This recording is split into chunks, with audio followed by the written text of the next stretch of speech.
Cha-chow. Man, you drop him in a pit for rattlesnakes, his heart don't go up one beat. Trash talk wasn't you suck, da da da da. It was you guys are so unprepared. Like a disappointed parent. Like, I can't believe how I'm not unprepared gonna lie, you that's guys money are. trash talk right there. Oh, It's all smoke screen, Steve. It's the season of lies. Fire away.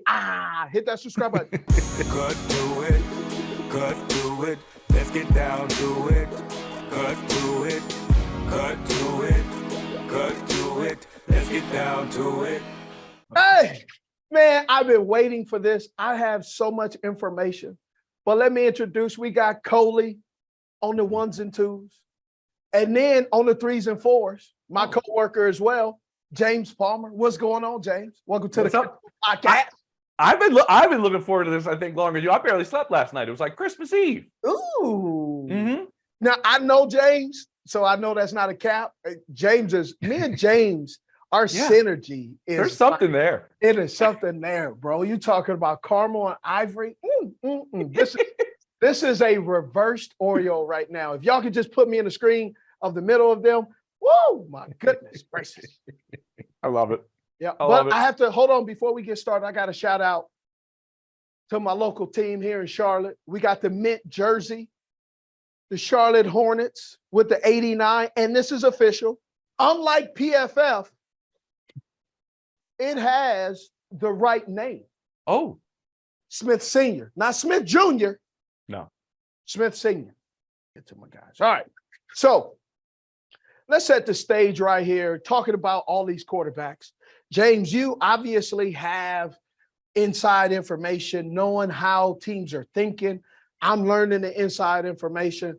And then Coley has this beautiful face.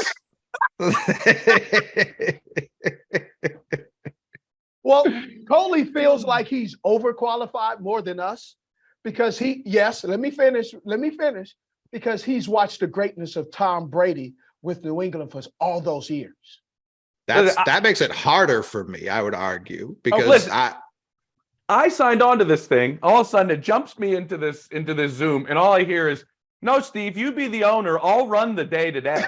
Mm-hmm. Like, he's got the confidence, I can tell, that he'd run the entire organization right now. We were talking about the Hornets, who are allegedly up for sale. Scouting basketball and scouting football are two entirely different beasts. Basketball, you're talking about 60 players max getting drafted, as opposed to football, where that's not even the first two rounds. Well, maybe this year because the Dolphins don't have their pick, but that's besides the point. Yeah. Different game. But you can run them both, I can tell. Yeah. That'd be helpful. There's no denying that. That'd be helpful. The true answer of a guy who's those East Coast fans. Look, I have no idea what I'm doing, but I'll be helpful. Dude, that's where I grew up in Philly, right? And we were just talking about AI a little bit earlier. Like, I cover the league. I cover the Eagles more than any team this year, just did more of their games just by chance. And you know how many of my boys that I grew up with, I'd be like, "Listen, Howie's thinking about," and they're like, no, you're wrong, dude. You're wrong. What really the birds are doing is they're doing this. I'm like, I'm talking to the people in the building. I'm in the locker room, and they don't believe a word I'm saying. They think you're the idiot. Yeah, 100%. Yeah, I go down and look at our stuff. I've been told you're a waste of talent because you don't win the Super Bowl. Okay, that's like telling. So in just using that as an example, and I know trollers are just saying it for sharks and giggles, right? Mm-hmm. But some of them really believe that, right? Oh yeah, my friends. And they're like, "Oh, you don't have a Super Bowl." Well, does that mean if you're a father or a husband or a leader of your household, or you're the breadwinner, you didn't get that promotion, so that means you're a waste of a man? Yeah. Come on now. I'm just asking. I'm not throwing shade. Doesn't that work? If you didn't get the best, that means you're a bum. Mm-hmm. According to some of these fans. So, hey, come on in. I invite you to cut to a podcast where all the other bums are. Let's go. I was gonna say most people are bums, so I think that logic lines up. I don't think most people are bums. I just find such a hard take on sports when it comes to championships. Like it's got this invisible crown now. If you don't have a championship, you ain't crap. Like Go talk to Chuck. yeah, I mean, it's just so bad. It's like, and then it's like a personal attack. Oh, you don't have it. So now I've started saying things like, oh, his 40 ain't no good. What's your 40? Oh, he dropped that pass. How many you catch? That's my go-to now. He don't deserve that contract. And who's signing you? Steve, will that go away when you get your gold jacket, you think? No, because then they're going to tell me I don't know how to act. Right? I was going to say, Chuck's in the Hall of Fame. That hasn't gone away for him. And Kevin Durant's won too, and people go out of their way to say, well, those don't count because of how you got them. So like, even if you have them now, no, of course they do. Like he won finals MVP both times. And even if he hadn't, the ring still shined the same. So there's no way to win that appeases people anymore. Yeah, but here's the part they forget. I'm winning. You're watching me. Right. I get that like or dislike, subscribe, comment. Stop telling people to dislike. It messes with the algorithm. It does? Oh, yeah. Oh, hey, don't dislike. Don't dislike. Like and comment. Fire away. Hit that subscribe button. As you do it, huh, Coley? Yeah. All right, let's go. All right, let's talk about these quarterbacks. I think this is a 3-race quarterback, not a 4-race quarterback. Right. And the reason I believe it's a 3-race quarterback is I think it's Bryce Young, 1A, CJ Stroud, 1B, or CJ Stroud, 1A, Bryce Young, 1B, Anthony Richardson, and then Will Levis. And then now we're starting to hear, right? Here, look, you see the jazz fingers coming up at the bottom. Mm-hmm. Hooker from Tennessee is starting to kind of float back in. And I think he's going to float in because of this. He's considered, as the draft guys and the scouts, he's considered a cheat. He's cheating the draft. And what I mean by cheating the draft is he's going to be a lower round pick, possibly in the first or the second, which means all he gets to do is sit, rehab, and take mental notes and evaluate him on what he needs to improve on and work and get him going, right? You get to work on his game, and no matter how bad your starter is or how good, Hooker can't play because he's still rehabbing. So that's why he's considered a draft cheat, right? You're not going to have to pay him, $7 million, $5 million as a backup that you hope never plays. He's a backup that he really is not going to get in the game right now. Mm-hmm. Right? He's not game ready. He hasn't gotten his game legs under him. And so all of that kind of helps him to where he could go to a team that all of a sudden, as they say, he comes out of nowhere. Listen, you want to hear what teams think of Hendon Hooker? Yes. There are plenty of teams that have him above the bottom two that you mentioned. Ooh. There are plenty of teams that have him third on their list, right below those top two in Bryce Young and CJ Stroud. Now there's a gap. There's a pretty sizable gap it's a between huge the top gap. two. Yeah, and then Anthony Richardson and Will Levis. Hendon Hooker slides right in there. I remember I was doing Good Morning Football a few weeks ago, and we had Ryan Leaf in studio, and Ryan's like, if he never tore his ACL, he'd be in that top group. Mm-hmm. If he didn't tear his ACL. Because if you look at the production that he had, we're looking at his production compared to Will Levis or Anthony Richardson's in this past season. It's not even really close in what he was able to do. Now, what's so important with him right now are his visits. And like, he just took one to Indy, and you're wondering like, oh, it's his visits. Like he can't throw, he can't work out for him. What happens during visits for him right now, and this is the most important part, is you can get him on the board privately. and see what he knows from the mental side of playing the position. And two, this is even more important, you get your own team doctors to run physicals on him and get their look at him, so you can really see where he's at in his rehab, where he's at with the ACL, and you can check a lot of boxes that honestly the film checks some of the other ones. Now, the negatives that people are concerned are the dude turned 25 in January. I mean, this is an older guy than was Anthony Richardson, 21.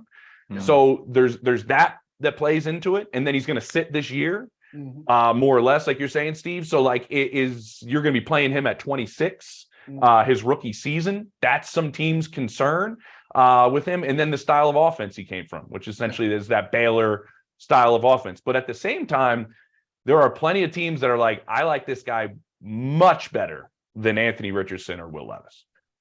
So before we get into it, I got my little scouting thing. I can't show where I got it from and all that stuff because I don't want all these teams. I took 3 or 4 from all these different teams, scouting department, and gelled it into Agent 89's. So you're stealing my job, man. Yeah. No, I'm not stealing. Gather it up. I'm just trying to make our job better, right? So when we're next to each other, I'm not just rambling off, taking it, and seeing what sticks and what slides down, right? So in a quarterback skill position, these are the things that they want to see and evaluate on tape, but also why these visits are extremely important. Clutch production, process, arm talent, mechanics, release quickness, accuracy, pocket awareness, and ball security. And most importantly, I don't believe this was always on the list and in bold print as much. It was there, but now it's really evolved. Mobility. Right? So clutch production, 3rd down, red area, 2-minute, dig in on game-winning drives over career. Is he a winner? Process. Does he go through a progression? How quickly? And the last one, is it correctly? Arm talent. Allows to throw with touch, catchable ball, and display arm strength to throw every concept. And I love what they just said, though.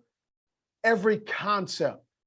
And we'll get into that because concept is based on fit, based on the style of offense you have that can help you or hurt you. Right? A one-read quarterback versus a multiple-read quarterback. And that's what we call this old school. There's been some things in the old school educational system for public school. There were 2 things. There was the DARE to keep kids off drugs, and then RIF. It's reading fundamental. And that's what it is in concept. Okay, mechanics. Looking for consistent footwork and natural throwing motion with the ability to adapt.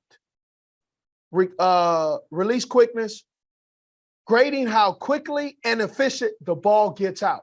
Is it a dove? Is it a pheasant? Right? Is it a spider? Accuracy. Platform. Platform is great because that's base. And we'll talk about these guys, especially with Will Levis and his base, Anthony Richardson and his base. Clean pocket throws, moving the pocket, adaptation. Pocket awareness and ball security. Field the rush, eyes downfield, backhand pressure, pull the ball through the rush. Ability to move in and out of pocket. And I think this is good. Off-schedule production.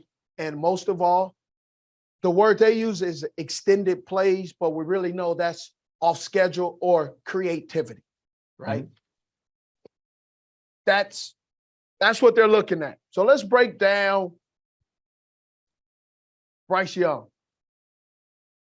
I've met Bryce Young 3 times now. And in meeting Bryce Young, every time I've met him, I've walked away all 3 times learning something more about him that's intriguing. the first thing that is intriguing is his dad is a psychologist. So he's grown up with the ability to read people. One of the biggest evaluation process with quarterback and with all of them, but mainly quarterback and the quarterback of offense, quarterback of defense, is he a leader? Mm-hmm.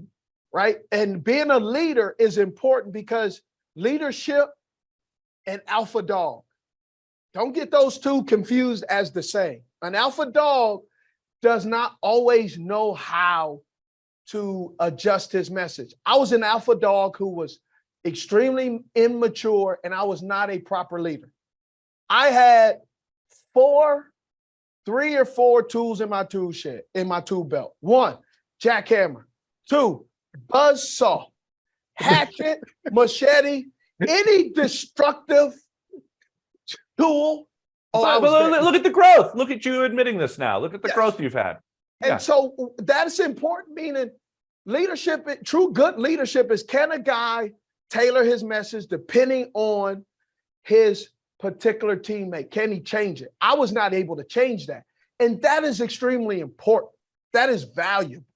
But there's different ways to lead, Steve. Yes. Right? Yes. The leading of example, which I practiced hard, did good things.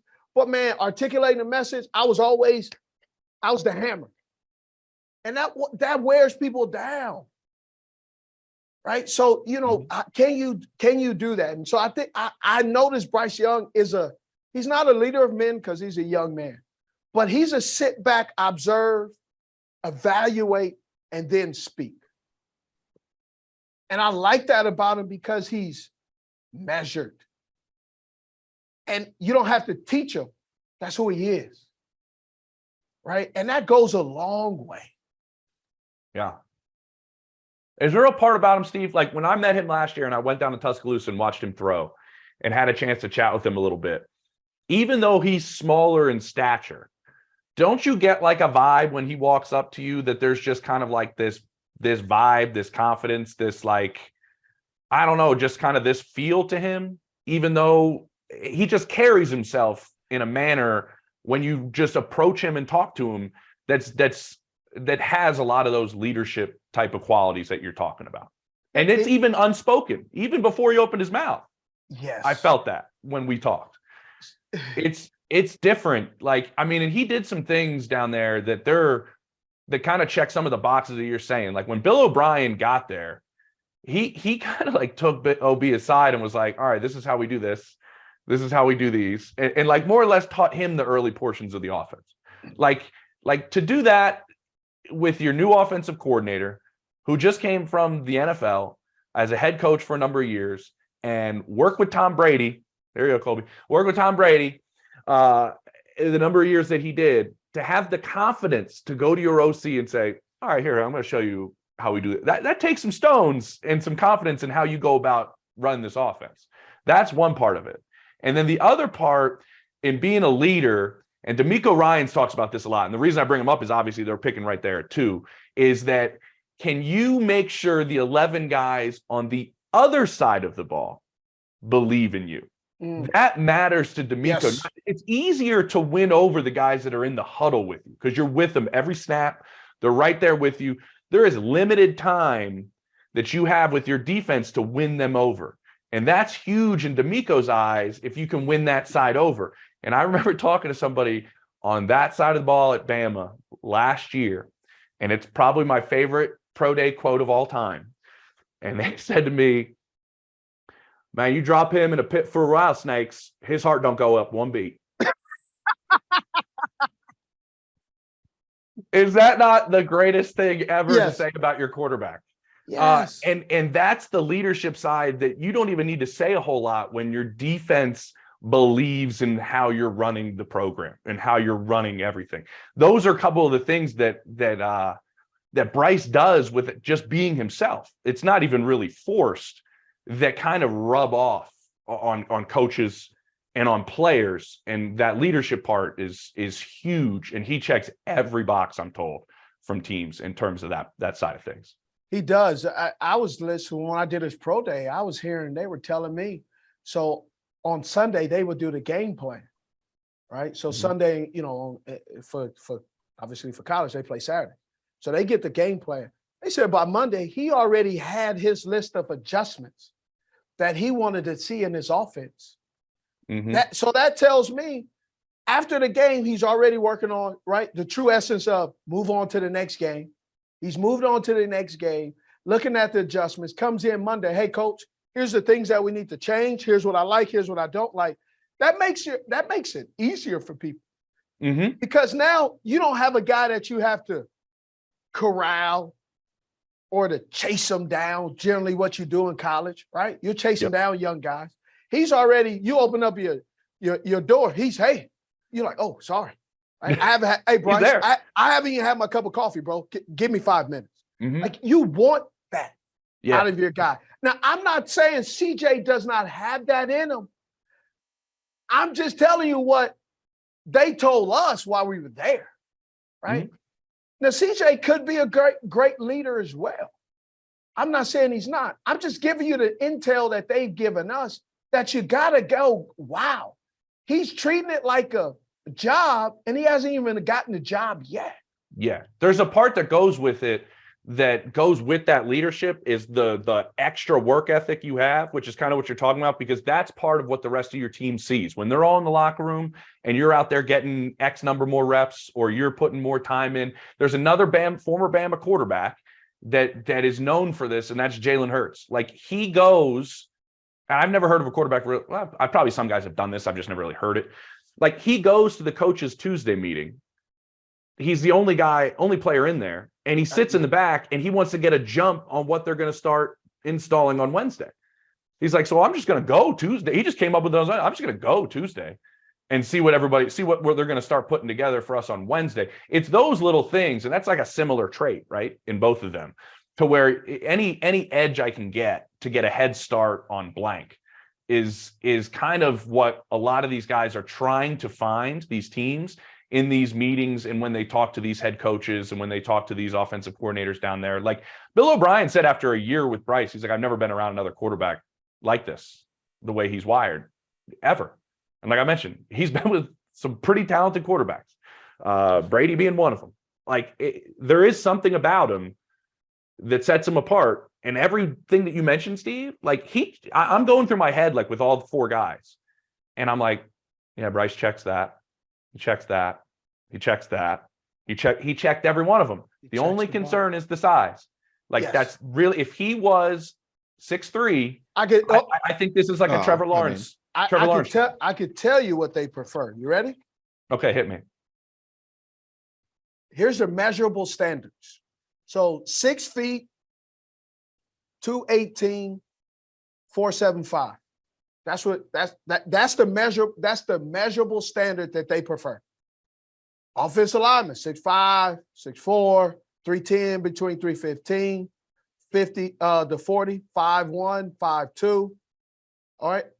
Steve, what happens if an offensive lineman in terms of height at his pro day chooses choice instead of announcing his weight?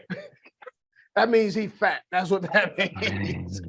That means he's well beyond 315. Dude, that's what that means. Steve and I are standing at Ohio State's pro day. There's all these coaches around us. There's everybody around there. DeJuan Jones, the right tackle, who's like kind of like an Orlando Brown, just like a big monster, but can also move a little bit. And he measures it at his height, measures it at his weight, and then they announce weight, choice. Yes. And me and James look at each other. He goes, "What is that?" I said, "That's fat." Yeah, whatever you want it to be. You write down whatever numbers you want. That's what my weight is. I remember right in front of the scale, Mike Tomlin standing right there, and he just looks like choice. It's like choice. Yeah, right. You got Mike Tomlin over there at PC. Choice. I'm over there. That boy fat. That's what that is. He he's fat. He ain't hiding yet. Oh, nothing. And he did not have his shirt off one bit. No, he didn't do a single drill. That was couldn't.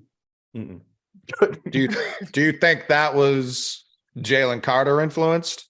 Like, hey, let's not even risk it. No, that he was overweight. Well, that had nothing to do Well, with he's been overweight. I imagine his whole he's a large human being. Yeah, it's massive. But if it's like, hey, right now I'm teetering at the edge of round one, could slide up, could slide down. Jalen Carter has this microscope on him right now, and him not being able to finish. Well, for a lot of reasons, but then not being able to finish his own pro day. Do you think that's sent a signal to other guys who are? That's a great question, Joe. James, we talked about this a little bit. Talk about that, man. Yeah, I'll say this. Like, I talked to 4 or 5 guys that were right on the field for Jalen's workout. And what I was told was it wasn't nearly as bad in their eyes. And 2 of them were like, and I'm really tough on guys being soft, like not being able to finish. You're kind of motor in that sense when all eyes are on you. Like, I'm going to pick you apart. And he was like, these dudes running these drills ran him into the effing ground. Like, the guy who was running the first 3 drills, I think his goal was to kill Jalen. Like, I think that was his goal. And he's like, and the weight definitely changed his workout. And that's clear in everybody's eyes. That's natural. That they all know that. They all know if he was 9 pounds lighter, like it was at the combine, the workout would have been different.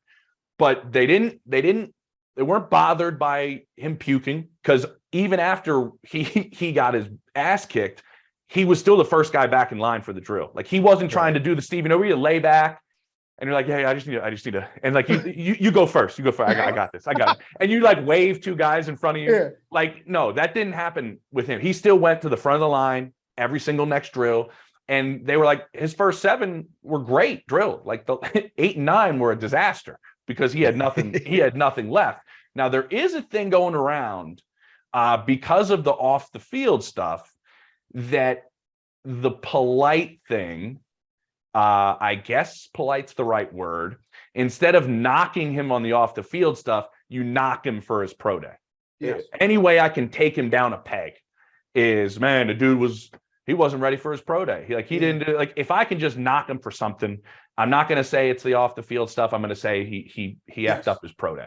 Well, it's even the off the field stuff started before the story even came out with McShay. So that's where it's like, what is this coordinated hit piece on? Why did they pick Jalen Carter of all people? So here's why. I believe here's why. You have these pre-draft, like when we start in January, February, people are like, man, this is the top pick, right? And in being a top pick, we've fallen into this narrative of 2 categories. We either high praise, they do everything right, or we nitpick. Yeah, Right. That's it. And nobody really wants to fall in the middle of going, yes, he has this and yes, he has that. But instead of him being the first pick, he's probably 6 through 10, right? Because of some of the things, like, right, I'll say it. Man, one of the biggest things I heard that was disappointing, and I wasn't even at his pro day. He didn't have his pro day, is they said, man, he doesn't like to practice. That's the one thing. For Carter or just for somebody? No, Carter. Okay. That's the one thing they said, he doesn't like to practice. He is a fantastic player. But you got to understand, man, for a rookie that doesn't like to practice, you have to be careful about a guy like that, not because he's a bad person, but what that does to your locker room with everyone else. So hold on, let me get this right. A 10-year veteran who's been practicing his butt off now looks at Jalen and goes, because he's the top pick, he doesn't have to practice, but the rest of us do. Right. So then you start, and then the other guys in his draft class go, well, us, the 2023 rookie class, we gonna ball. Hey, this practice thing, nah, we good. So you don't want to start creating bad habits among your team that all of a sudden, and the way I say it this way is, if you got a young kid, right, and I'm a dad, when you give your child dessert before dinner for about 6 or 7 months, and all of a sudden you flip the script and say, no, little Stevie, little James Z. Pooh, Coley, lowly, you have to eat your dinner first. What is that child going to do? And have a fit. He go a fit. He'll flip his lid. It's going to become difficult.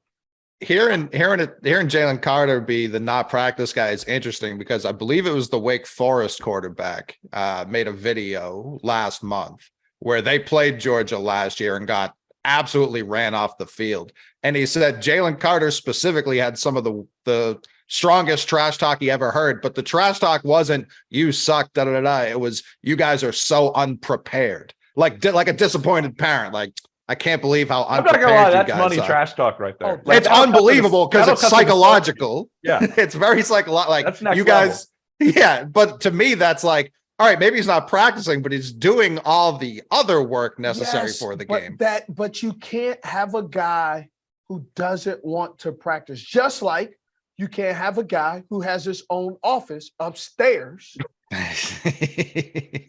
with the other coaches. Man, perception is reality, right? For sure. Perception is Yeah. Steve's an angry black man who dislikes everybody. Bro, I have people come up to me at times, they're like tiptoeing. I'm like, well, you duck it, so should I duck too? But Steve, this is why fit is so important. And you and I talk about fit a lot. Yes. Like, let's go to another Georgia player that is a D lineman in Jordan Davis. Yeah. Like, how good of a fit was that last year for his rookie season when you land on a team with Fletcher Cox and Javon Hargraves, and then all of a sudden Ndamukong Suh comes in and Linval Joseph? You have those four guys to teach you how to practice. Yes. Like, I talked to Javon, and he was like, the dude has no idea how to practice. The dude also has no idea how effing unbelievable he can be. Oh, Like, I know. he's I've like seen, the I've stuff- seen him here because Dude, he was this- at Mallard Creek. Yeah, he's like, the stuff that he can do physically in practice, like It's throwing ridiculous. grown men around, like, he doesn't even understand his own strength. Like, he's like the Hulk out there. He's like, if we just got to teach him how to do this. And I think that's the important part with Jalen. We're all going to be fascinated by where he goes, because that is a head coach and a general manager that most likely have a lot of confidence in their locker room, Yes. a lot of confidence in their room because of what's entering the room. Now, you can have a guy that, and you know this, Steve, like, if you do exactly what you said with a kid, and you're going to take away that ice cream that you've been giving him every single time first, he's either going to throw a fit or he's just going to shut down. Yep. Right? Yeah. He's just going to, like, and how do you have vets around you to make sure that he goes about it the right way? Like, that's what we're all going to be watching. Like, what room does he fall in? Like, one that jumps out at me is, like, if he's sitting there at 6, don't you think Dan Campbell's going to be like, oh, I can manage this. Like, I can handle this. I can see Dan Campbell going, we'll make sure he gets into the shape and into the lion type of player we want him. They have a lot of confidence in their locker room lately after what's gone on over the last year and a half that they've built that. So I think his fit is extremely important. But there is a thing, like, in all of these meetings and all of these visits, like, there is very little football. With a quarterback, there's a lot of football, but there is very little football. There is poking and prodding. When I talk to these guys who sit in the room for hours with these players, it's like, I could give a shit. I want to know if he loves football. Yep. And I want to know if he is going to be a cancer to my locker room. Yep. Like, those are the two main things the teams are poking and prodding you on. And they are very good, I'll be honest, at knowing, like, this dude was so over-prepared. It was an act. It was phony. It wasn't genuine. We knew it. We could see right through him. Like, they know how to come in the side door. Shit, it's like being a detective, like putting the guy under the light and working him one way and then coming back the other direction to see if it was real. Like, that's what teams are trying to find out about Jalen Carter, if he's a bad dude or not. Right. That's what And, they're I'm- trying and to we're, figure out. and we're not saying he's a bad dude. No, but they want to know. No. They want to be certain. Yes, they want to be certain, and they also want to make sure, like, to also know, what are we getting? Are we getting a guy who's a vegetarian? Are we getting a guy who maybe has food sensitivity? Right? You got to know all of that. If you don't, you mess around, this may sound silly, but you mess around and get a kid who has a peanut allergy. He mess around and he almost dies. The Because 76ers. You don't 76ers literally did this. You don't gather that information. All information helps you make the right decision. And here's the last thing. I read this before I left at the bottom of one of my scouting things. It said, man, and it clicked. It says, let your eyes tell you, not your ears. And that says a lot. Yeah. That really says a lot. So let's to bring it back to Bryce Young and that's what I was fit. about to do. Yep. Well, because one thing you guys said that really stood out to me, and it seems to be different quarterback to quarterback. You're talking about he shows up Monday morning with adjustments and telling coaches, hey, this will work, this won't. I remember very specifically when Josh Rosen came out. Now, there were a lot of things people didn't like about Josh Rosen, but one of them was he pushed back a lot. What's the difference between or I guess what would be the perfect fit for him in that sense? Will there be some coaches who don't like adjustments, who don't want their game plan tinkered with, especially from a rookie as opposed to from a veteran quarterback? And what is the difference between how Bryce was going about it versus other quarterbacks who have suggestions? I think that's on you as the coach, Steve. That is on you as the coach. That is how you handle it as a coach. Now, there is also multiple ways to look at it and multiple ways guys do it. Yes. And I think that's what you have to decode in this process is he want to do it his way, or is he trying to be productive and going, does this make us better? Yes. Like that's what they're trying to figure out. Does this make us better as a team? Like that's one of the things, like Steve and I talked about this with CJ Stroud. Like some of the teams really try to push his buttons because he's super competitive. Yes. Like he's really competitive. And they wanted to kind of like push his buttons, see what irritates him, whatnot. And he kind of puffed his chest and came back at him. The teams that did it that I talked to loved it. Like, but that was their intention. But that was their intention. They wanted to see if he would cower, like if he would just. Some teams are like, I don't want you just to straight believe everything I say. Ask me who, what, why, how, and when about what I'm telling you. I want you to challenge me in a sense, because if you're just going to wholeheartedly blindly follow me, like, are you really listening? Am I really getting it to you? And that's the way they wanted to see him come back at them. And Steve actually in our coverage on NFL Plus, like conveyed this very, very well, because I think I kind of breezed through it quicker. And Steve gave it another layer about the way these conversations happen. And they push your buttons on purpose to see how you react. Like it's intentional. They want to get a rise out of you, but they want to see what type of rise, right, Steve, they get out of you. They were impressed by the way CJ Stroud reacted to those type of like that kneeling. But take it deeper in a sense though. Well, so you saying, so they're saying, how do you feel? You go, I'm happy. But like, there's this thing that I have, right? And this is so off subject, but I think this is part of the process. It's called the emotional wheel, right? And in that emotional wheel, they want to know, right? So on the emotional wheel, you say, I'm angry. All right. But what are you angry about? Where I'm bitter, frustrated, right? Dismayed. Why? Because I was insulted or I was mocked, right? I'm offended. Like getting deeper on the why, not just the surfacey, hey, I'm pushing back, right? Josh Rosen, and I wasn't there and I don't know, but Josh Rosen at times, if you walk in a room pissed off, that's a whole different conversation. Like you walk in talking about, I don't like the way you run the slant. If you don't sit your little self down, right? Yeah. That's not, and by the way, that's not CJ. Like he's a California relaxed dude. Yes, almost where you're going, hey, we may need you to go in the cup because you're really a little bit too relaxed. Yeah, right? Like he was like enjoying the pro day. Yes. Like he was just kind of like hanging out with everybody. Yeah, he was living a dream. He was what? Instead of my thinkster getting tight, like an overthinker like Will Levis, man, let me go out here, man, and live up this moment. I get to throw with my guys for one more time. Look at all these scouts. Look at all these people. We got television cameras everywhere.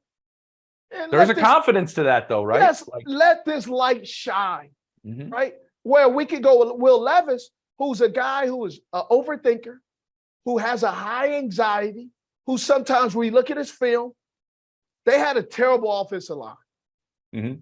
But he also, at times, the offensive line did pretty good, and he was already tucking in and chucking, right? He already was taking off.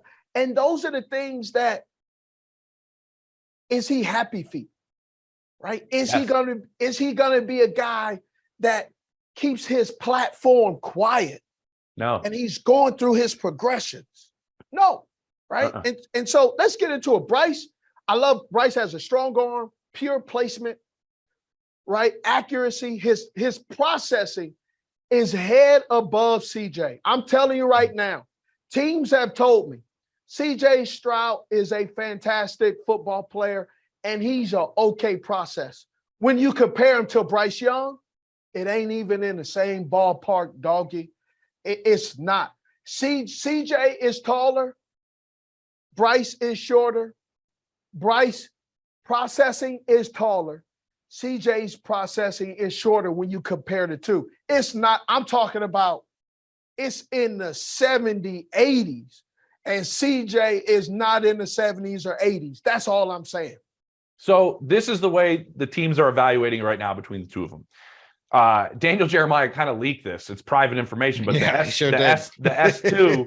S2 cognitive processing deal where like 6 shapes pop up and you figure out, you hit the one that's different right away. It's how quickly you process this or whatever. And this test. And like Josh Allen was off the charts. Mahomes was off the charts. I believe Mahomes was in almost 98%.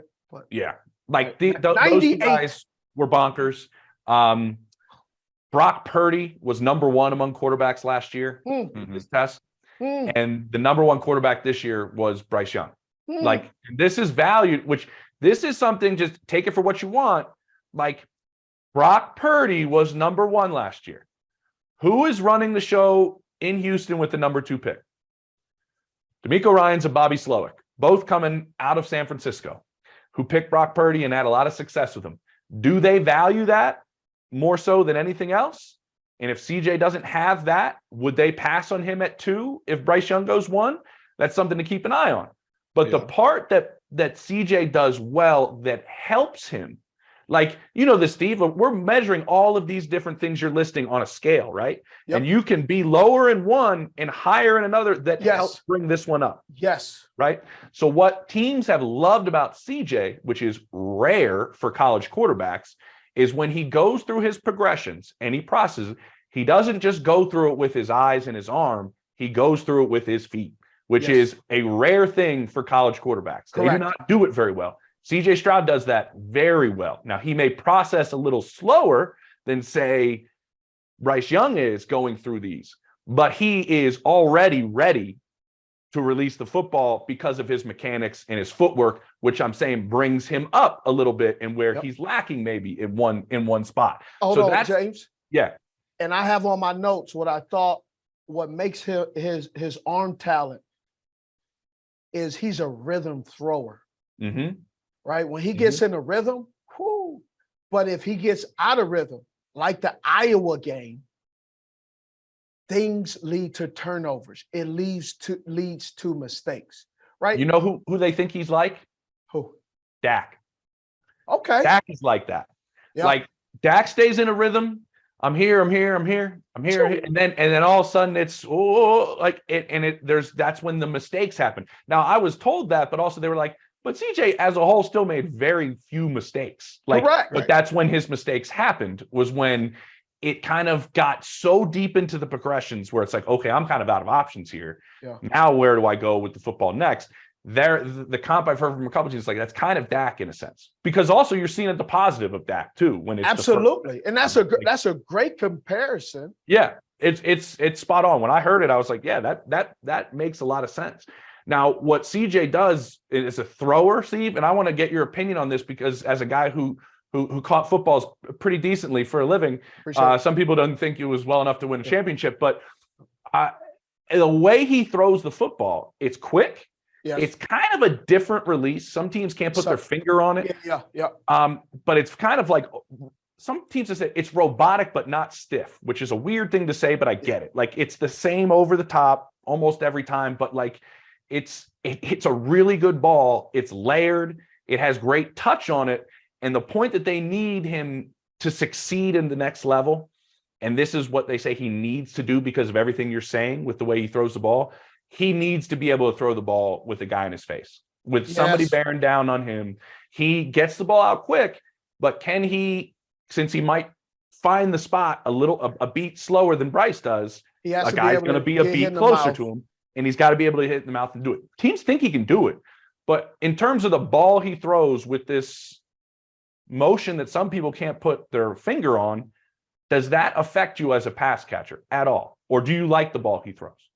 I like the ball he throws. I think it really depends on when he's off the mark, how much is he off the mark? Mm-hmm. And I don't believe CJ is off the mark by much. I believe both of them can throw a wide receiver open, and they also recognize when the wide receiver is open, right? They're confirming where they're going with the ball before the snap, not discovering. Now, I put AR and Will Levis in that discovering category, right? They kind of look like they're discovering where they're going sometimes. They don't, and I think a lot of it has to do with that offense that they're in as well. That offense does not help them get in that process. You look at Will Levis last year in a different offense, he was spinning it and he was throwing the ball, and the way he was conducting himself is different. So understanding systems can help. And he was in 4 of them. Yes. And hurt you. Man, and that's the part teams are trying to decipher. Is this style of offense helping you or hurting you? And that's why these personal visits can confirm too and go, man, let's talk about this too, what we don't get. And so here's one of the things that I thought was really good with these young quarterbacks that I believe can help them.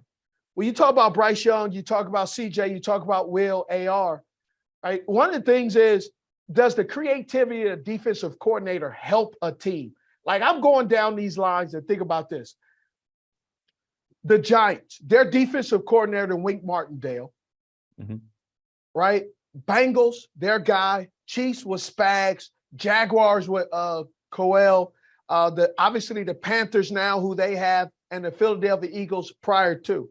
I'm mentioning all these teams because Daniel Jones, what did he look like this year under Wink Martindale going against creative defensive coordinators? He improved. He advanced, right? I can't remember his name off the top. Lou Anarumo. Lou, how he has helped Joe Burrow develop, and you can't ever get Joe off you can't trick him. He sees it every day. He's the best processor in the league. Correct. Spags with the Kansas City Chiefs. What is Patrick Mahomes going through? He sees that. The Jaguars, having a real coach. Again, I'll keep saying it. All you gotta do is have a heartbeat to be better than Urban Meyers to coach in the league. And he has that. And look what Trevor Lawrence looks like with a creative coordinator. And I'm expecting whoever the Carolina Panthers get with their coordinator now. Oh, he is so good. He's so good. He's going to throw so many different things at you. And then the head coach, I'm losing his name right now, for the Eagles. Sirianni? No. The DC? The DC. Where did he go? Arizona or he went to Arizona. Jonathan Gannon went to Arizona. Like Jonathan, what he's done for Jalen Hurts of giving him all the kind of exotic looks, I believe those go hand in hand. All right. Then the one I would look at is I would want to see what Tua does this year. Now that he's got Vic Fangio on the other side. Yes. It should help him because you can, like we like to say, you can cheat in practice and do things. And when I say cheat is the defense and the offense, they game plan against each other. Well, we're going to run this play, and the coordinator says, okay, we're going to run this play. And then the defense generally in practice walks through the plays. And then when we get on 7-on-7 or teams are recognizing the splits and and how it's lined up in alignment. And then the team and the defense makes adjustments. So all of that helps defense, the quarterback, the linebacker of the quarterback of the defense, the middle linebacker. And then that helps the quarterback of the offense so he can know, hey, this team did this, that. So all of that has to help. And that's why some of these young players that we're talking about that are question marks, you got to look at the defensive coordinator and why and how that has also advanced their development as a quarterback. Why do you think Brock Purdy came in so confident first start? Look who he was running the scout team offense against. Just a guy named Fred Warner, right? Yeah. Greenlaw. And I know for a fact there was a moment in practice early where Brock Purdy squeezed the ball in on the run, and Fred Warner looked at D'Amico Ryans and was like, this dude, like he was wowing guys on that defense early on, running the scout team offense, going against them. That's kind of why I brought up how you have to lead a locker room and lead that other side as well, is because what you do in just your play and how you run the system against your defense is kind of important in that sense. And the other part that goes with it, that I kind of wanted to say, and I've lost my train of thought on it, so take it away, Steve, is it'll come to me. It'll come to me. There's a second part to that. This is Bandit. He founded Underdog Fantasy so that humans who really love sports could play with their friends and win some big prizes. Tell your human to go to underdogfantasy.com today. You brought up Tua. Mhm. Do you think some teams are thinking about Tua when they see Bryce Young's size? Now, any player can get hurt on any single play, but we're talking about a guy who's larger than him, who went top 5, same college, obviously. Just like some people are looking at CJ Stroud, they think of Justin Fields, like that same school scouting happens even at that level. Do you think teams will be, because like right now we've only spoken about Bryce Young going to Houston. We have not once mentioned Bryce Young, who I think both of you agree is the best quarterback in this draft, going to the team with the number 1 overall pick. Why is that? Yeah, so this is the discussion with Bryce Young. The Panthers are really like, they're in a different mindset than the Texans are about it. And that's just, everybody's mindset is different. And theirs is very, if you listen to Frank Reich or you listen, to Fitter, you hear a very weighing the pros and cons of it. Like they're really looking at it from every possible angle about why it is. Why? Because Frank Reich's never played with a short quarterback. Ever. 17 years. I think he's played like a handful of snaps with a guy under 6'4". Like it's just what he knows. And so there is a lot of questions and pros and cons about it that they want to try to have answered. Now, when you look at Bryce and the way he plays, I think we do have to put all of this out there. If you go watch every single hit he's taken, there's probably 14, 15 that he took that are blatant flags in the NFL. Mm-hmm. And he got up from like blatant flags in the NFL that he got up from. You have to weigh, if you're the Carolina Panthers, the current rules of the NFL. Like it is all about protecting the quarterback. I did a game Thursday night in Seattle where Nick Bosa absolutely form tackles Geno Smith in the most perfect way possible. And Geno throws a pick 6. It gets called back for roughing the passer. Later in the game, I watched Nick Bosa do something. I don't even know how he did it. He sacks Geno, but as they're going down, he jumps over him and like flies over Geno and lands after him. And I talked to him after the game. I'm like, he's like, dude, I feel like that's what you have to do now. Yeah. Like, I feel like you have to do that. That plays into the number of actual hits Bryce Young is going to take. And that plays a part in it. Now, the durability part is everything that everybody wants to know, right? You can't have we're seeing it with Tua. Like you can't have a guy that can't be available to you. Now, The processing factor of it plays into it as well. If the ball's out of his hands, Tom Brady could barely move at 45, but the ball's out of his hands in under 2.5 seconds. How many times did he get hit? Like height doesn't change that, really. Right. And then the other part that teams are kind of concerned about or weighing the options are, he doesn't really run away from people. Some teams say he's fast, but other teams are like, when our most talented guys were chasing him, they chased him down. Yeah. Like, I don't think he's running away from guys. He's not Kyler Murray. No. By any stretch. Well, you said height too. I think more people are concerned with his weight than his height. Like we've seen short quarterbacks, like his weight, I think, because even Kyler and Russ they got broad. asses on them, man. They're broad. I mean, they're just built. Yeah, they are. And Bryce is much slighter. And it's not even, I think a lot of people get caught up on the accumulation of hits. Most guys who get hurt, it's just that one hit. Now, obviously, over the course of a season, Yeah, the durability adds up, but like real injuries typically are just that one. Michael Vick broke his leg because someone fell on it weird, not because, he got hit several times. So I think that's part of it too. And Kyler went down in the open field. Like nobody. So there's that aspect of it. But yeah, when I first met him, Steve, that was the one thing that jumped, like the slenderness jumped out at me more than the height, in all honesty. But then when you see him play, he plays bigger than that. Like he really does play bigger than his size. So yeah, this is something that they're weighing. Like you have to weigh all of those things. That's why I think like Houston is in a much better position than Carolina. I don't think so. You can't miss. You didn't miss. You're just taking the other guy.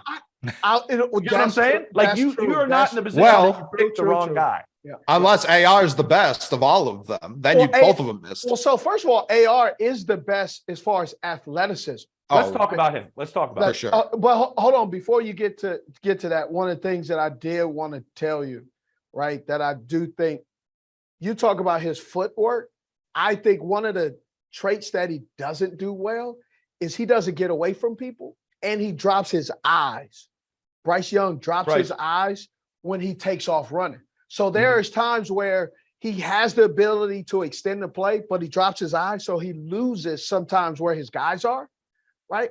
And that's just something they're going to have to work on. If you go back and watch when he takes off running, he drops his eyes, then he looks up, drops his eyes again. And so that sometimes is why he's gotten himself in trouble and taking some of those hits, because it's more of a habit, a bad habit that coach is going to have to break. Yeah. He's a pocket passer. Yes, he is. His strength. Yeah. He moves well in the pocket. Yes. All right, give me AR. Let's debate this. I find him fascinating. Who does he remind you of, 89?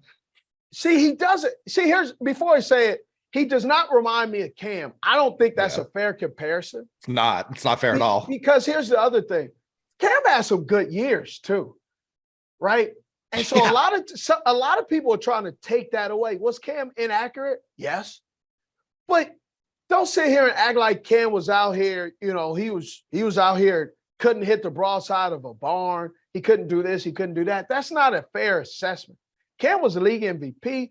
Cam carried the team on his back at times, but also he played hero ball. And playing hero ball isn't always great either.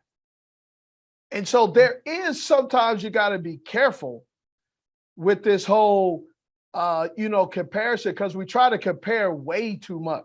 So Steve, we talked about this. The league loves comps. You can't feel good about yourself if you don't comp them to somebody. Man, the league. So how we comp on this show is not which player does he remind you of. It's which place could he go and have the most success. What role in which offense or defense, if we're talking corners, will he thrive in? That's great.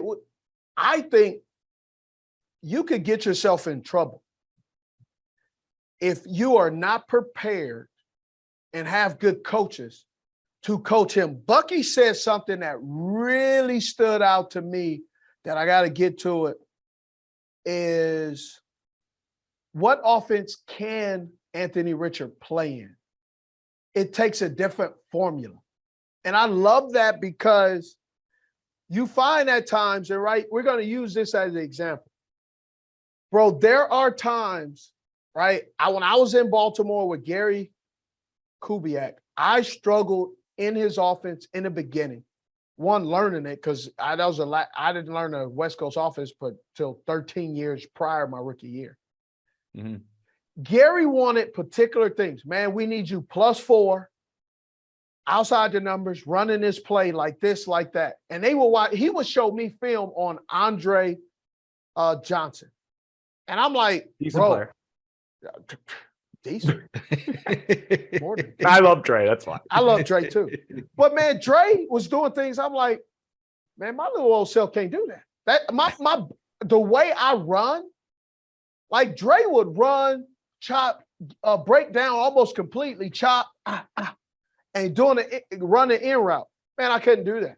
I'm a long strider. I'm what you call run around the house. When you playing tag and there's a house, man, I am Cadillac turning. I am running around the house. If you want me to slow down, that means you're not throwing me the football. I just don't do that well Right. because of my stride length. And that's just understanding your guys, Mhm. right? We talked about it on this show. Brandon Ayuk, he's been in the doghouse with Kyle Shanahan. Why? Because Kyle Shanahan is like Gary. They have a certain way. They want things done. And if you don't do those things, they don't trust you. Yeah. And that type of football can get you in trouble. That type of coaching can be difficult to where that's where the player and the coach butt heads, because the coach is saying, I got my system. And the player is saying, yeah. And I'm the guy that when you brought me in, I thought you felt that I was the guy that can fit in your system in that position, not you do what we want because of your athleticism. And then my plays are going to make you look good. That's where that's why I talk about that. Check your brain at the door. Some teams want you to check your brain at the door. They don't care what you feel. They don't want to know what your concerns are. They just want you to shut up, run these routes, do what we say, go home. Okay. Well, I also got a great Dre story. One time I was the beat reporter for the Houston Texans, and Dre was always kind of like, very quiet, obviously. Yeah. And he goes and gives a ton of money to the women's shelter in Houston. And I go to it just because it's the off season. And Dre gives like 50 grand to this women's shelter or something like that. And then I'm like, Dre, can we talk afterwards? He's like, yeah, sure, man. And I'm like, okay. So then all of a sudden I'm like, so how's the off season going? He's like, I don't know, I feel like this might not be the space for me anymore. I'm like, what? He's like, I don't think I want to play for the Texans anymore. I'm like, oh shit. Oh, okay. Like at a women's shelter, Dre just on a whim, Joe's, I don't think I want to be here anymore. That's Dre. Tim, just like whenever he decides, he's going to say it, and he's going to do exactly what he wanted to do. Was like, I don't think I want to be here anymore. But with this is the fascinating part about him. First, I think there's a lot of advice you get at this point in time, right? And you get it from a lot of people, right, Steve? He got really good advice. And I think he did some work himself from what I'm told, and he made some really smart decisions. Yeah. The biggest one is coming out this year. Like, think about it. Like, think about the group he's coming out with. We mentioned this. Everybody's got a question, like Bryce, and it's questions that either the guy can fix or he can't fix, right? Bryce's height, or CJ doesn't process as quickly as when things break down. He's not great. Will Levis has a million questions. Like, why don't I come out with this group? Like, everybody's got a question mark. And also, if I don't play next year, what do I have in my favor? The unknown. The unknown is in his favor right now because of how little he's played. Didn't really play even his senior year, right? Like, I think he was hurt his senior year of high school. Yeah. Like the unknown is in his favor coming out right now because of what Steve was saying. And that's why I'm tying this in. Steve, does every coach think they can fix or coach a guy that nobody else could? Yes. Of course. That's the ego of every head coach is massive. Oh, that guy, and here's why.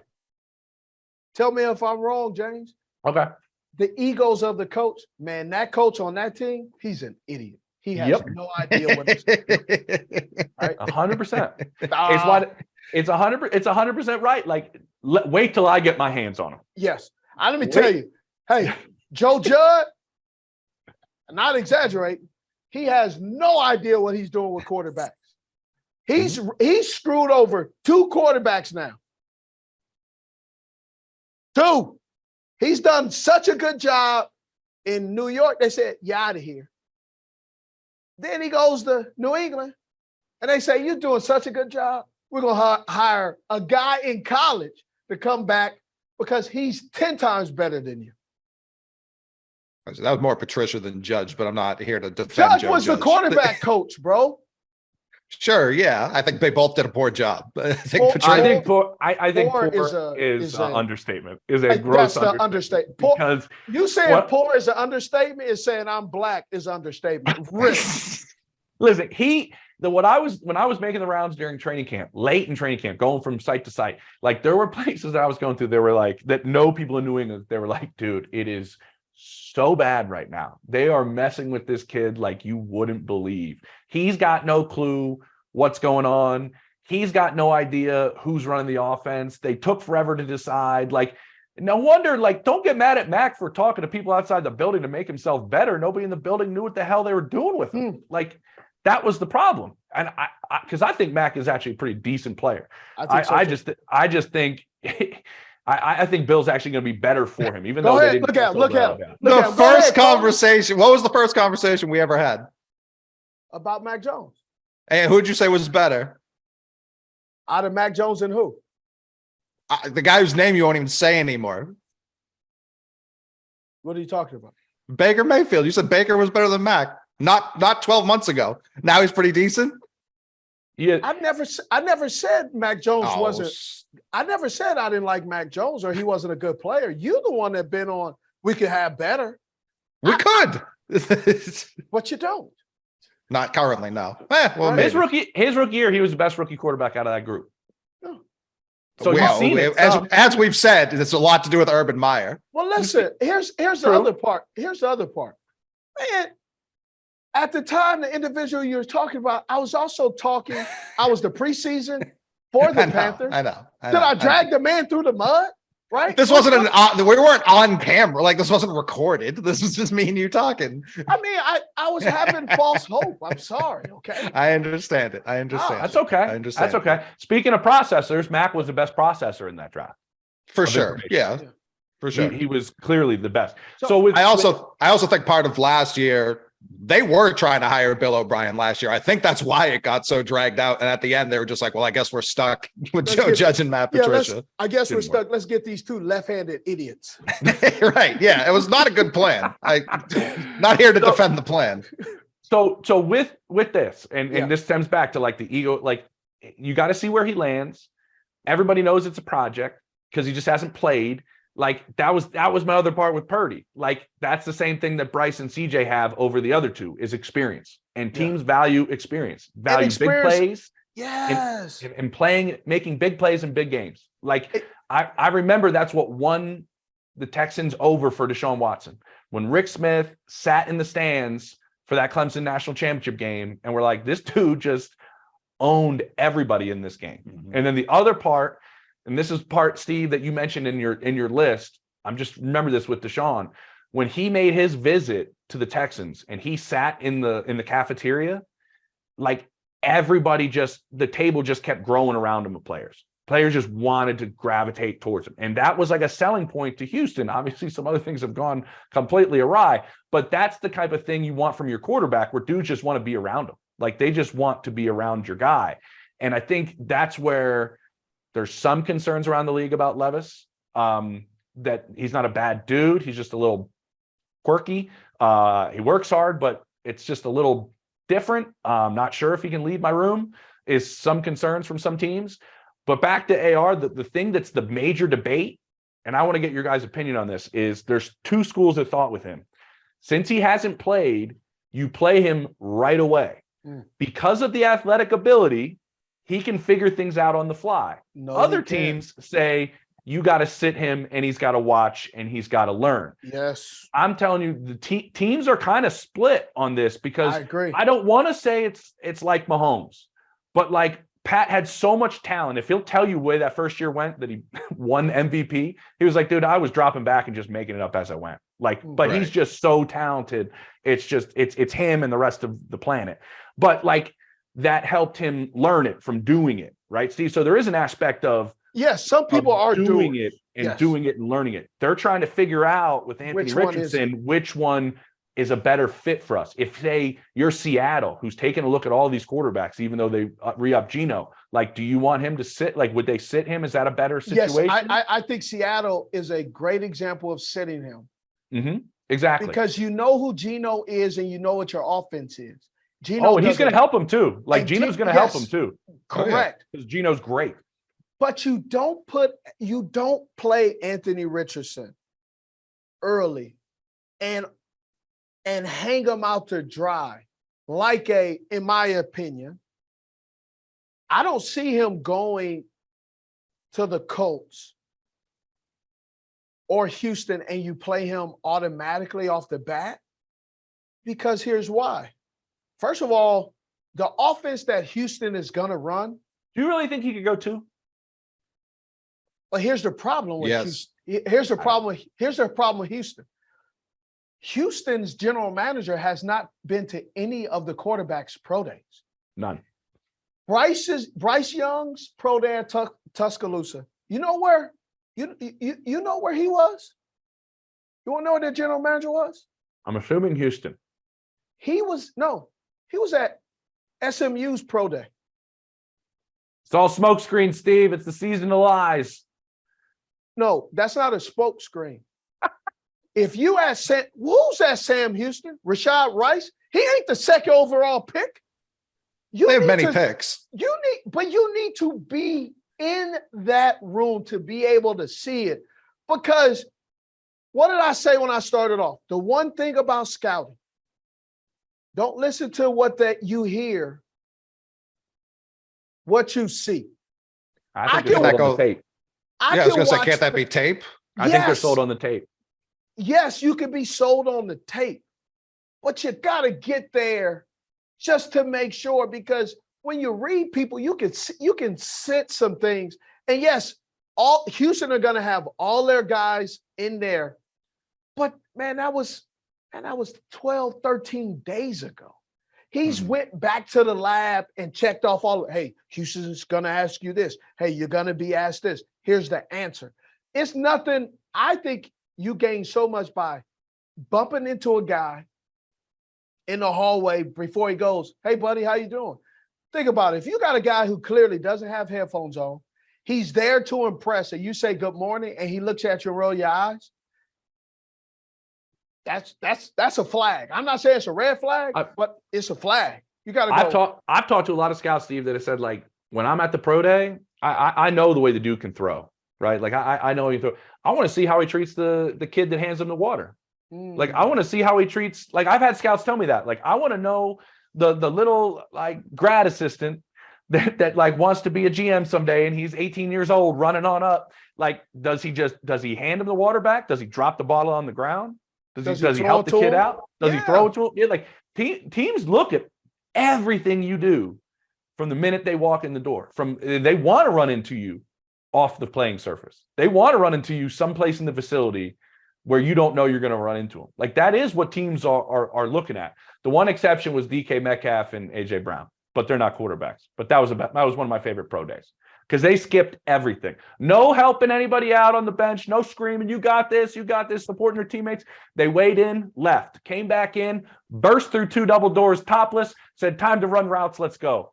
They skipped, but they both have been pretty good in the league, but they're not quarterbacks trying to run a locker room. But it is true. Like, they look at every single aspect that you're going about your business in terms of every person that you interact with. So I think it's out of you can't go wrong with CJ or Bryce. That's who I think. Those are two guys.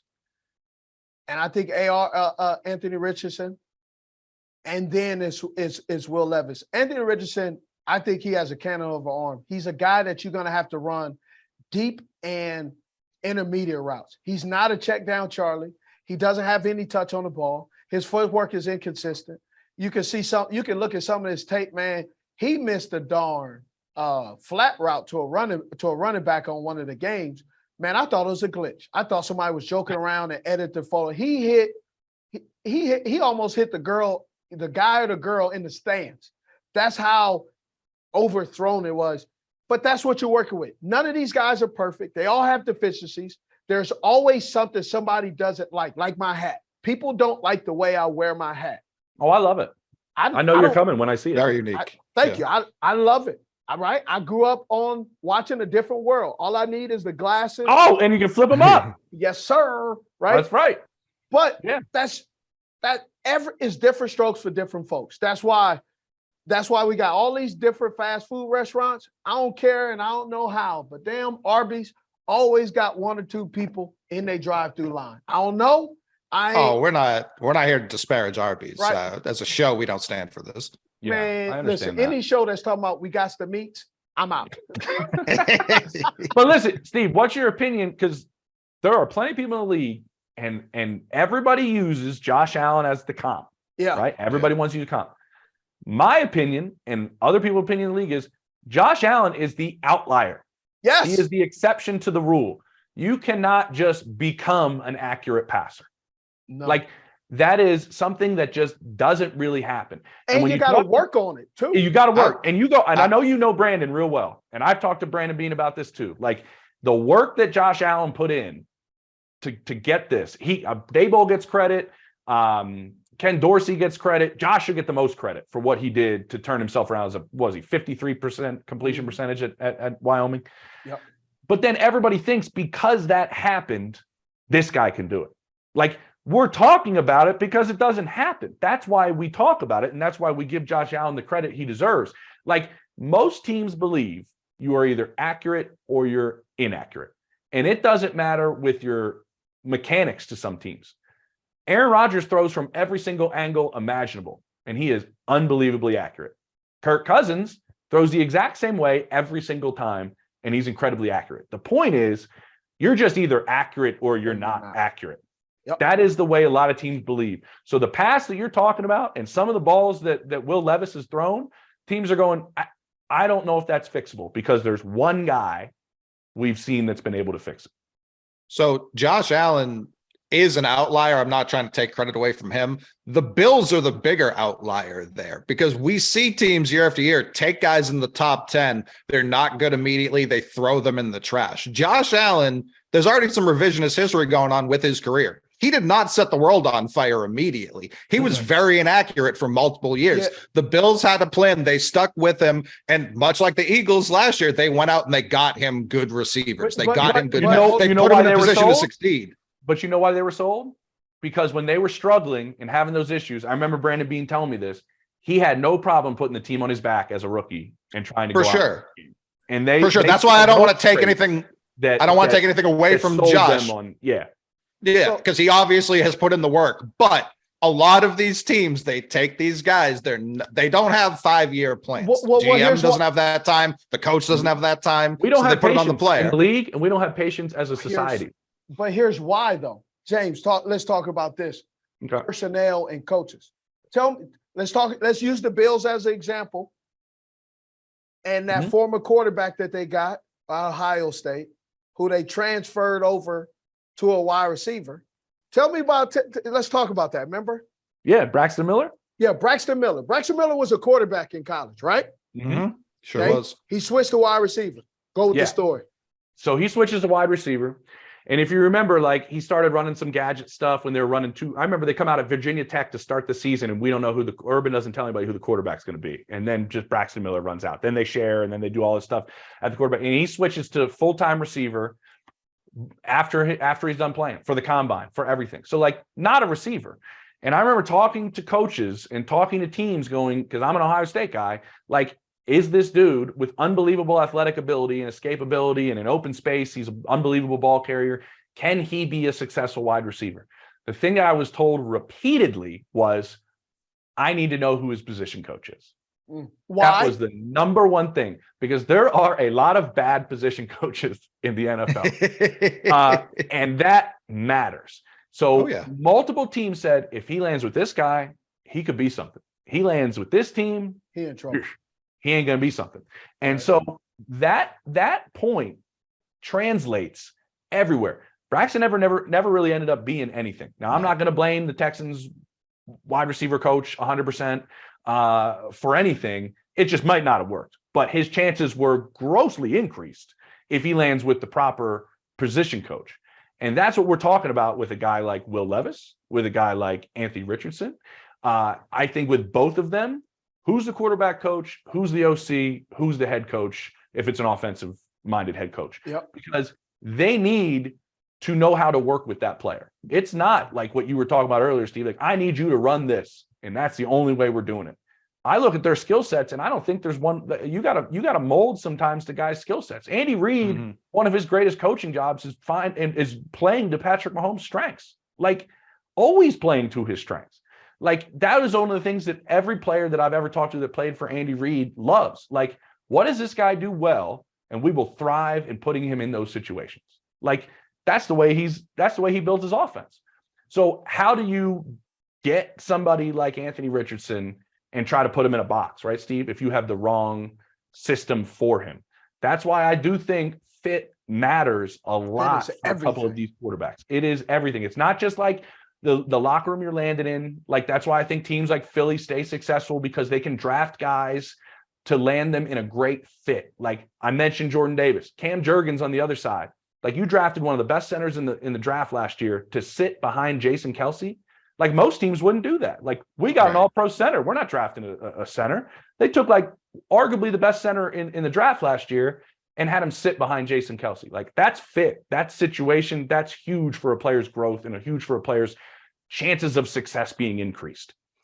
The other part of fit is the system for a quarterback and the spot that you're going to land in. And I think, like, we talked about this, Steve, you and I, about Jackson Smith and Jigba. Like, if there's no comp for you, the way you play, and teams can't figure out how you play it, they may either be steered away from you or go, how do I mold this for you? And I think that's more important, to have it molded for you. Correct. It's important with both of those two quarterbacks. Like, I'll tell you a team J&S should not go to.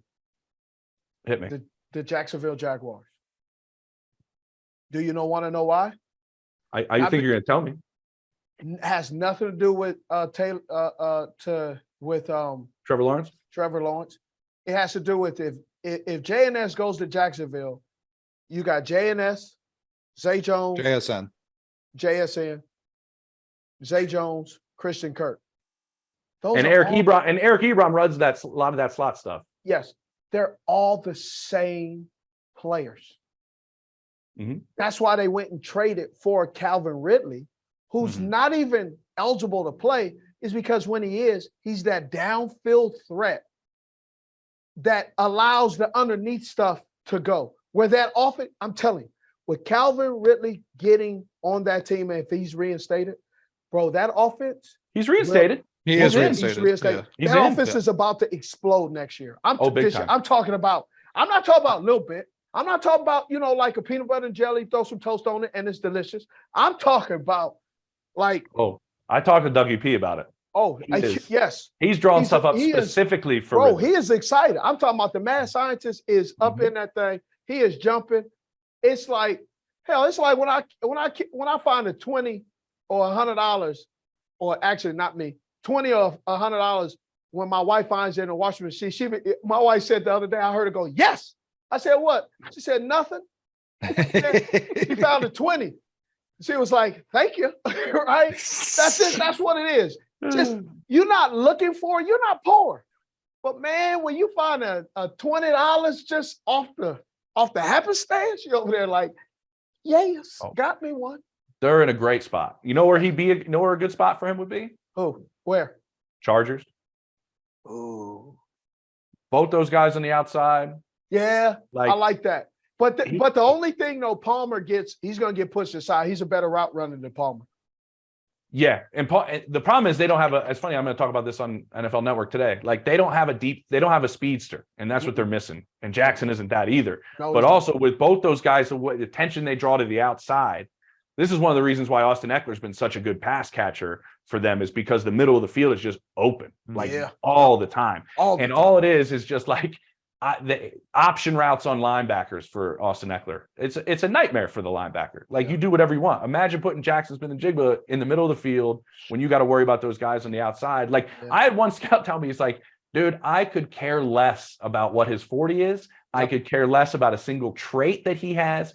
He is a football player that will get open every down. Like, no lie. Like, and that's the other part, Steve, about this process that we should bring up. Like, some teams are obsessed with traits, right? And Anthony Richardson is a trait monster. Some teams go, is he a football player? And that's the only thing I care about. Like, my comp to Jackson Smith and Jigba is literally last year, Jalen Petrie coming out of Baylor at safety. Undersized, couldn't move super quick all over the field. But when they watched the tape, what did Jalen Petrie do? Play.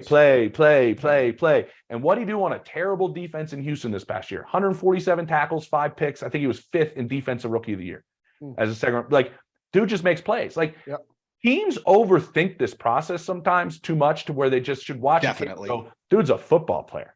And that's Jackson Smith and Jigba. That's why some teams are just like so sold on him, because they're like, the dude just makes plays. He just gets open. That's all I care about. His understanding of leverage and shit like that, like, is crazy. He's a football player. And I think that's what we got to look at. But the quarterback position is different than every other spot on the field when you just say he's a football player. It's a little bit. So Will Levis, man, watching Will Levis, I'm not sold on him. I think he's a guy that's going to have to sit. I just worry about his over processing. Super intelligent. Mhm. I mean, can do anything, problem solve, right? But I think he over processes, and a guy for me that over processes, he worries me, because when it gets thick and the pressure is mounting on him, what is he going to do? And generally those guys, they do things that you just go, like, they make scary they make those quarterbacks that get real scary, like they're about to get sacked and they like do that. They throw the ball up and you're going, what are you doing? Yeah. Right there. Nervous Nancy's. I don't like a nervous Nancy quarterback. But because he doesn't have pocket feel. Zero. He has no pocket feel. Takes off running when he shouldn't, right? Just does a lot of things that when you compare him to the other guys, I think he's fourth. I think he's the fourth best quarterback, right? And I know this probably doesn't go well. I just don't trust a quarterback with those kind of guns, right? That's what I was going to ask. He's too strong. He's too strong. But see, here's what I'm talking about. Man, when you got the gun show going on and you're overthrowing and not taking care of your business, that means your perspective is a little skewed. What you hide? We're all insecure about something. We all are, right? I'm insecure about my head. Man, I got four wonderful kids, but I got three boys who got a head full of hair.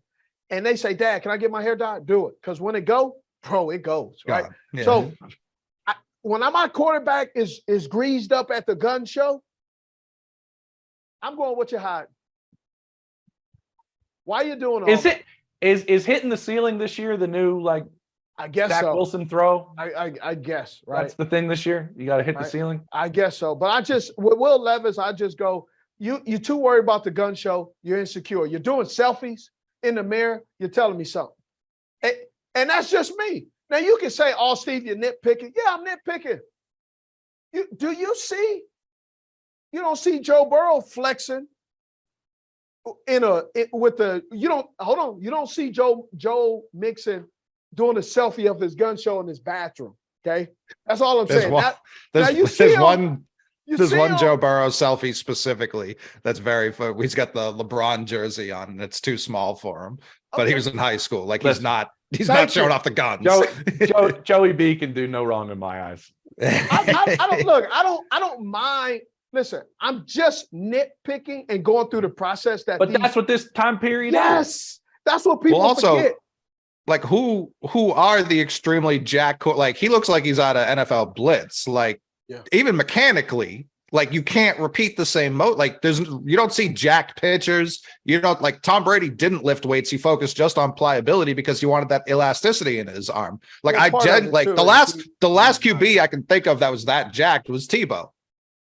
Yeah, that's true. He was covering up something. You're gonna do Will Levis like that?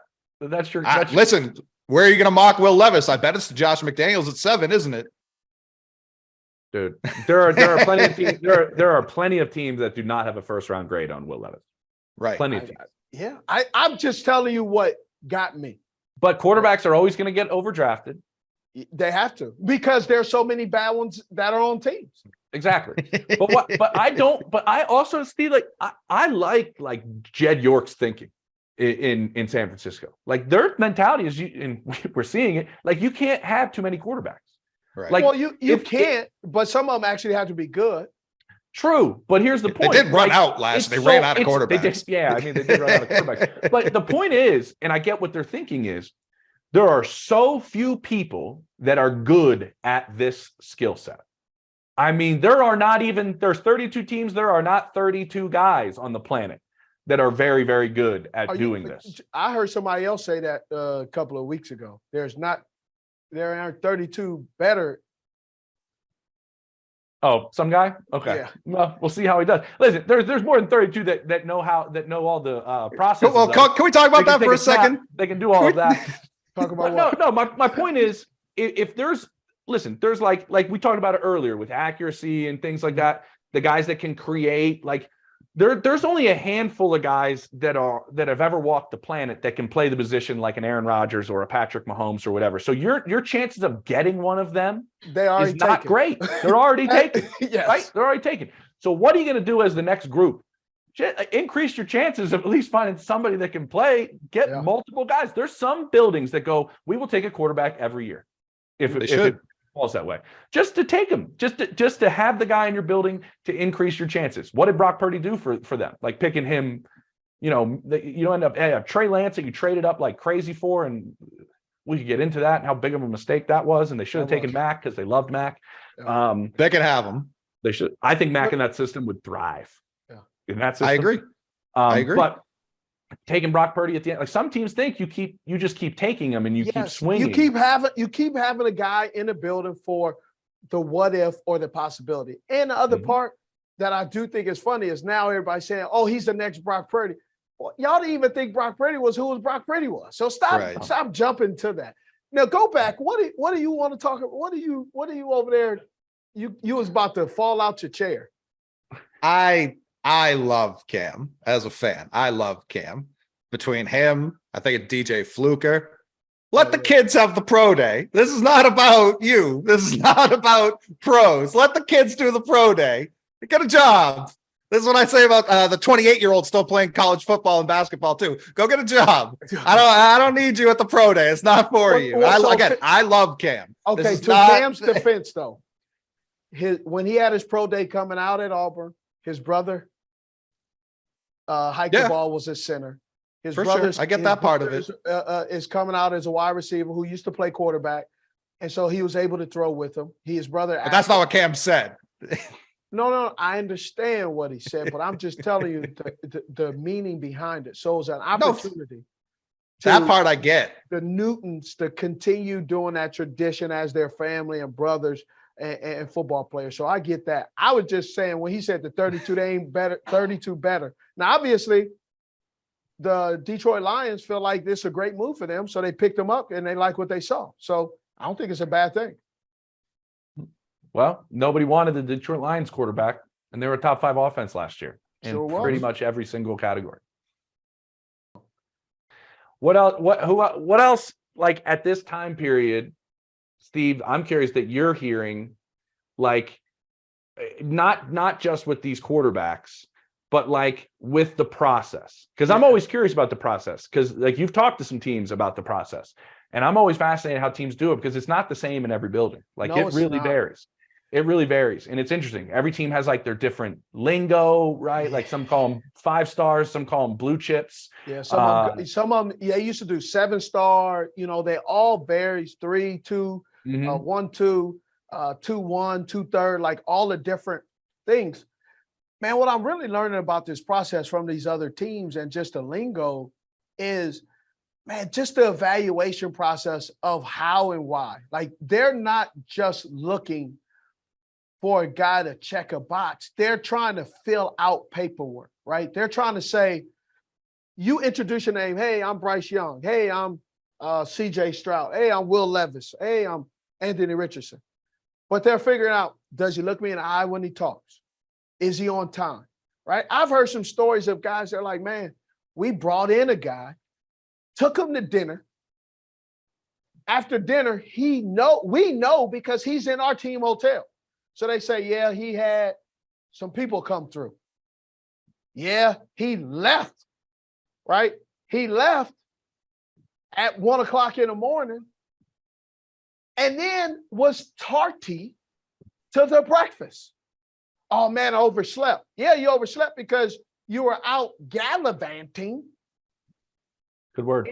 In Charlotte and missed and had the whole staff or had the people that are waiting for you for breakfast, waiting for an hour and a half. You're on a business trip and you're an hour and a half late, not because you overslept. You overslept because you was out all night. I've heard things like that have happened where teams go, check him off my list. Mhm. Wait till the Johnny Manziel documentary comes out this summer. Just wait, because it's coming on Netflix. They have a documentary? Mhm. Yeah. And it's going to be incredible. It goes through the draft process like crazy on how many teams like, nope, Johnny's off our board, like because of things that you just said, but there are times 10 of those. They're just incredible in those sense. Where do you think you rank Will Levis? And a lot of these guys had multiple dinners, right? In the same restaurant even, because some of these towns, only got one good spot, Tuscaloosa. Yeah. But he went and had a steak with the first team, jumped to the other table, another steak night before the pro day. I don't know. I'm monitoring that. Got those Double the muscles. steaks. You like that? Protein. Well, actually, it's just a free meal, bro. Dang, why? I believe in OPM, other people's money. Use other people's money all the time. So you would have ordered a steak at the second dinner and then just been like, I'll take the steak and you can just bring it in a box because I'll have it for tomorrow. Yeah. I would have double probably up. did the steak first meal or salad the first meal steak. I wouldn't have did double steak. He double staked it. And the reason why I wouldn't have did double steak, because generally with that double steak, it's probably coming mashed potatoes, right? I didn't want to be heavy, sluggish, right? Yeah. And then with the anxiety that I have, and I have performance anxiety, which means I alleviate everything, right? So I put Levis. I just think he's besides my muscle issue, I just think he's gonna be a guy that you got to kind of let him sit and get an understanding of who he is. How does he work? How does he learn? What does he like? What does he dislike? And can he really throw the intermediate ball and the check down with confidence versus touch versus I guess I'll throw the check down, because there are people who don't like throw the check down. There are quarterbacks in this air raid that just say, I got too much of a strong arm. I'm going to fit it in this tight window all the time. You mentioned the check down. How do you weigh quarterbacks at the collegiate level who will actually throw it away entirely? Well, live for another day. Yeah, because that is what Bryce Young does do sometimes. He doesn't always live for another day. Right? So, Steve, with that, and it's interesting you guys bring that up, because there is an aspect of CJ Stroud's game that I hear from teams that they're like, it's almost lost in today's game. He plays it a little old school. Like, I'm going to go through my progressions, and if it's not there, we're either going to burn it, or we're either going to throw it away, or we're going to live another. They're like, there's an old school West Coast style of his play that is kind of lost on today's game because of what Steve mentioned at the beginning of this, which mobility is on the list now in a much grander fashion than it was, say, 5-10 years ago. CJ plays the game like a quarterback 10 years ago in some team's mind, and they're not knocking him on that. They're like, dude, it's actually some things to where it is valued. It's funny. I was talking to somebody in the Bears organization yesterday about Fields, and I was like, is he going to, I'm just curious, is he going to put it together? And they're like, he just has to be better and learn and grow at the simple things, the mundane things. Those mundane things limit turnovers and win games. And CJ's good at those aspects. So the throwing it away and things like that, with CJ specifically, are valued because he plays it in a little, my footwork's always there, my platform's always there, and I'm always going to get the ball out. But the other part that I kind of want to bring up is that makes evaluating CJ and evaluating Bryce a little bit more difficult is their school and their system. Big time. It is you're playing with Division I receivers. You're playing with first round pick receivers. And you're just better than every team you play against. Correct. And teams say, like, I can't hold that against the player, but it makes us have our evaluation go another level just because of the system that they are playing in, because guys are open all the time. Yes. And they're like, I'm not upset at Ryan Day. I'm not upset at everybody down at Alabama, whoever they roll through offensive coordinators. Like, take advantage of it. Take advantage of the hash marks. Take advantage of the way the field is. And be just more dominant because of the talent and the way you can design it. But it does add to the evaluation to try to figure out, if it's a more level playing field, how will these guys play? Nobody was probably protected in college football better than these two players in terms of their offensive lines.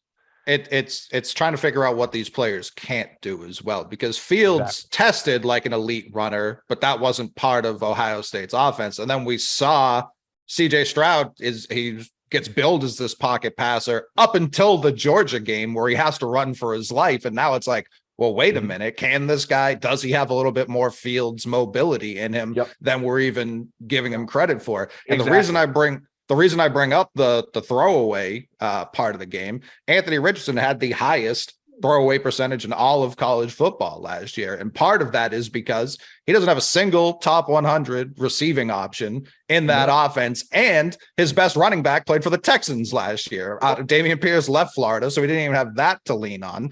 So that's where it's like, all right, he has the second highest average depth of target of any quarterback outside of Hendon Hooker. So when he is attempting a throw, it isn't those short ones. So like you said earlier, Steve, will he hit the running back? Can he hit the running back? I think he definitely needs to improve there. With this, Steve, because that's a great point. I want your opinion on what category does this fall under? Are you a multiplier? Do you make everybody around you better? Like that is a big part of that position. And they saw that in Stroud in really the Georgia game. They're like, okay, we got to dig deeper, because when he raised the level of play of everybody around him was against the best defense in all of college football. And he had no weapons left. Marvin Harrison Jr. goes down with a concussion. Everybody's out and he's just carrying the team on his back. That showed them something. If you look at Anthony Richardson, like go look at when he really had his best performances. They were like against top 25 teams. Like that's when he played his best. And he struggled against some lower tier talent. Bryce Young's completion percentage against the SEC compared to the rest of his time went down 10%. Like there's a thought to evaluating all of these things, because when he's facing SEC talent, are they bigger, stronger, faster? And he's more short at the quarterback position. That's the way they weigh all of this. Well, I'll break down. Bryce Young didn't have the caliber of wide receivers. True. That CJ Stroud is. Anthony Richardson did not have the caliber of receivers. However, the problem with Anthony Richardson is it wasn't like Anthony Richardson was sitting behind first-round draft picks the year before as well at quarterback. Now, I did hear that no matter what, that head coach at the time in Florida was not going to play Anthony Richardson for whatever reason. And whatever reason, that's his. And obviously it worked out well because he got fired. But but with Anthony Richardson, there's not enough tape to let you know on the why. So you have to look at the inconsistent footwork that he has that leads to passes being overthrown. There's a lot of different things. But the difference between Levis, Bryce, and CJ are you have enough tape to draw the conclusion, even if you're off base, you're at least in the same neighborhood. You may be at the wrong house, but you're in the same neighborhood. Yeah, you're on the cul-de-sac. Yes, you're on the cul-de-sac. With Anthony Richardson, bro, you might be in the wrong city. Right? Zip code. Play for the NBA. Yeah. Just because there's just not enough data. But what is data is if he's 6 foot, whatever, 240 pounds, he can run and jump. Well, let's give it a try, right? For sure. Versus, I think Bryce Young, if he was at the size he's at, right, and with Devontae Smith, the way his size, you have enough track record to go. He's improved each year. He's done this. He's done that. With Anthony Richardson, the numbers and the measurables, you go, ooh. But then the experience, you go, Exactly. Right? That's why, Steve, when he threw at the combine, there were and you were on. Were you on the field? Yes, I was on the field, and there was something he was off the mark. Dude, and that's why everybody wanted to be on the field, because they hadn't seen him throw. Like I talked to a couple quarterback coaches that were like, I knew nothing about him. He threw, and two of them were like, he threw 10 times better than I thought he would. They had no information to go off of. They wanted to see it for themselves because they haven't seen a whole lot. Like, that's why his 2 workouts were so important. And you look at somebody like CJ Stroud and Bryce Young, and everybody goes, I know the way this pro day is going to go. Yes. Right. Like, I don't need a box checked here, but I'd like to see him do all the other things we talked about that go on in that environment, in the meetings and everything like that. All right, With him, that was it.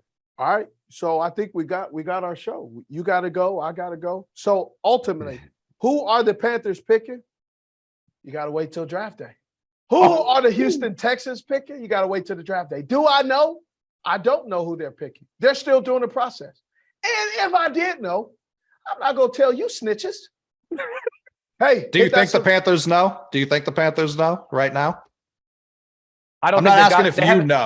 They haven't gotten together yet to have everybody put their opinion in. I know that everybody has who they think, and they're like tunnel vision. They're keeping it all separate. David Tepper likes this. I feel like, and then they'll get together. They haven't done that yet. Hey, James, appreciate you coming on the show. Hit that subscribe button. I'm Steve Smith Sr. That's Coley Mick. Coley Mick. And that's James Palmer. Appreciate it. Cut to it, let's get down to it.